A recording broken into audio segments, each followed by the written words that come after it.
Assalamualaikum warahmatullahi wabarakatuh. Selamat datang kembali di Bersinarku Channel. Warung Tengah Malam.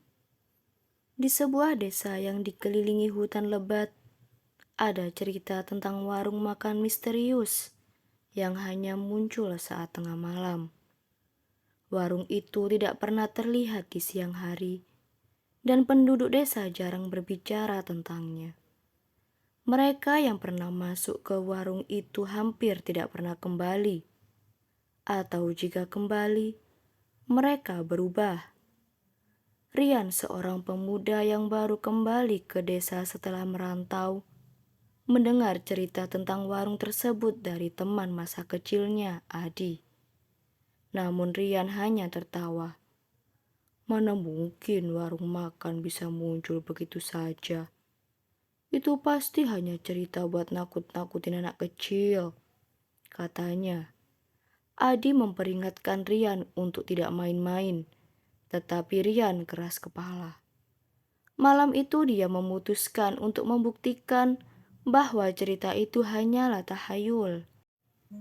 Sekitar pukul 12 malam, Rian berjalan sendirian di jalan setapak yang menuju ke hutan.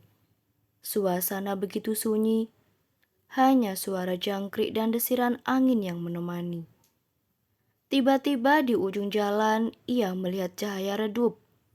Ketika mendekat, cahaya itu berasal dari sebuah warung makan kecil dengan lampu minyak bergoyang tertiup angin. Warung itu terlihat usang, dengan dinding kayu yang sudah lapuk dan papan bertuliskan "Warung Tengah Malam". Aroma masakan yang menggugah selera mengguar dari dalam, membuat perut Rian keroncongan. Ketika membuka pintu, Rian disambut oleh seorang perempuan tua yang tersenyum lebar. "Selamat malam, Nak. Silakan duduk," ucapnya dengan suara parau. Warung itu terasa hangat, tapi ada sesuatu yang aneh. Tidak ada pelanggan lain, meski aromanya menggoda. Dapurnya terlihat gelap. Perempuan tua itu menyerahkan menu yang hanya berisi satu pilihan, nasi goreng spesial. "Kenapa cuma ada satu menu, Bu?" tanya Rian. "Nak, yang spesial tidak perlu banyak pilihan," jawab perempuan itu sambil terkekeh. Dengan begitu lapar, Rian memesan nasi goreng spesial itu. Dalam waktu singkat, sepiring nasi goreng yang terlihat sangat lezat disajikan di hadapannya. Warnanya menggoda dan aroma rempahnya begitu kuat. Namun saat Rian mulai menyuapkan sesendok nasi ke mulutnya, ia merasakan sesuatu yang aneh. Rasa nasi goreng itu enak, tapi terlalu enak, seolah ada yang salah. Tiba-tiba ia melihat sesuatu yang menjijikkan. Di antara nasi dan rempah-rempah itu ada potongan kecil daging yang tak biasa. Rian mencoba menahan muntah. Ia memutuskan untuk tidak melanjutkan makan. Tetapi perempuan tua itu berdiri di belakangnya, menatap dengan tatapan tajam. "Kenapa tidak dihabiskan, Nak? Makanan di sini tidak boleh disia-siakan," katanya dengan nada dingin. Rian panik dan berdiri, tetapi saat ia berbalik menuju pintu, ruangan itu berubah. Warung yang tadi terlihat kecil, kini memanjang dengan dinding penuh noda darah. Aroma masakan berubah menjadi busuk. Perempuan tua itu kini terlihat menyeramkan, dengan kulit yang mudah mengelupas dan mata merah menyala.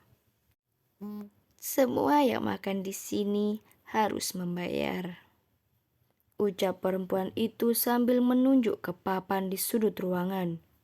Di sana tertulis, "Bayar dengan nyawa atau tinggal selamanya." Rian berlari keluar dengan seluruh tenaga. Ia mendengar suara tawa perempuan itu yang menggema di telinganya. Ketika ia akhirnya keluar dari hutan, warung itu sudah menghilang. Namun malam berikutnya, Rian mulai merasa ada yang aneh. Tubuhnya terasa berat, dan setiap kali ia bercermin, wajahnya terlihat semakin pucat. Ketika teman-temannya datang mencarinya, mereka hanya menemukan rumah kosong dan piring nasi goreng yang tersisa di meja. Desa itu kembali sunyi, tetapi cerita itu tidak pernah kelam. Mereka yang mendengar dan merasakan aroma masakannya di malam hari akan berpikir 2 kali untuk mendekat. Karena sekali masuk, tidak ada jaminan kau bisa keluar. Sekian dan terima kasih. Jangan lupa like, comment, dan subscribe.